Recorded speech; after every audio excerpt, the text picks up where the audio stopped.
Pour créer un jeu de flashcards avec Canva, je pars d'un document vierge. Ensuite, je fais un premier rectangle que je vais vider de son contenu et auquel je vais mettre un cadre de 1. Je fais un deuxième rectangle en faisant copier-coller.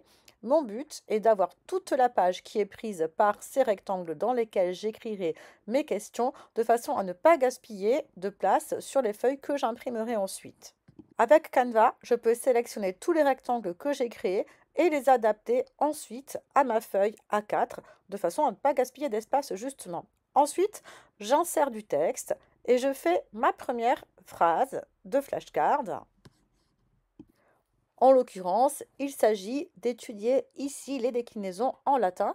Je mets donc une police qui me plaît, que j'aime bien parce que je la trouve lisible. C'est glacial indifférence, une taille qu'il faut, qui me semble convenable pour que les élèves puissent bien lire. Je souligne le mot dont je souhaite que les élèves me donnent la déclinaison et sur la page suivante, à l'opposé, c'est-à-dire si j'ai écrit à gauche, j'écris à droite la réponse. Ensuite, je vais enlever tous les cadres des réponses de façon à ne pas être embêté au moment où je vais imprimer recto verso pour éviter d'avoir à chercher pour que ça se superpose exactement. Je triche un peu, mais ça fonctionne. Je vais faire ensuite un copier-coller de mes feuilles de réponse et je vais adapter chacune de mes réponses toujours en opposant. Donc si j'ai écrit en haut à gauche, j'écrirai la réponse en haut à droite, etc. Je décore un petit peu parce que cela me semble un petit peu trop triste. Donc je vais ajouter en arrière-plan la louve de Rémus et Romulus que je mets en marron pour que ça fasse un petit peu parchemin.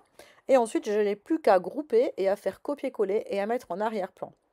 Si le document me convient et je le vérifie, il me suffit de le télécharger en PDF. Je vérifie une dernière fois que le PDF me convient, c'est-à-dire qu'il n'y a pas des écritures qui soient passées à la trappe. Là, en l'occurrence, c'est le cas. Et puis, je clique sur Imprimer en recto verso. Normal.